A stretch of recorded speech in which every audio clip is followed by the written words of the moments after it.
Alright, welcome back ladies and gentlemen to the Chupacabra Tutorials channel. I'm your host Larry, and today we're back for some more Subnautica 2. I'm going to show you where to find deposits of salt that you need for different crafting recipes and also how to make different foods.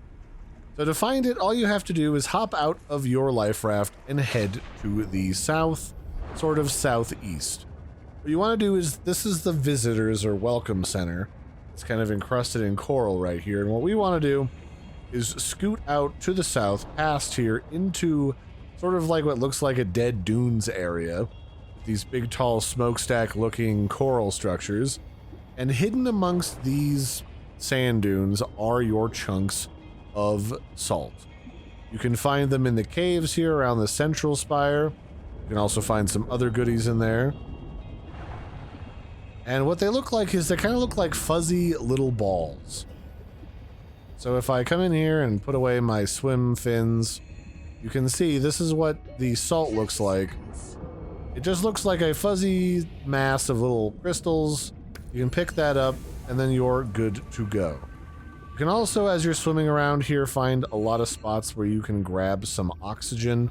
A lot of oxygen plants are in this area.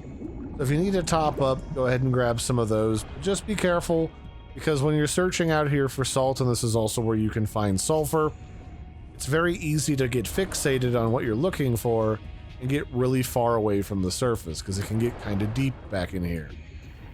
So with that in mind, this is where you find a lot of salt and also some sulfur and salt deposits that you need the sonic resonator to find. And you can also find some pretty big chunks of quartz.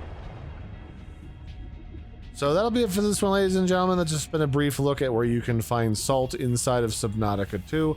There's actually a couple different places that it can spawn, but this is where I found the largest amount of it early on in the game. So that'll be it for this one.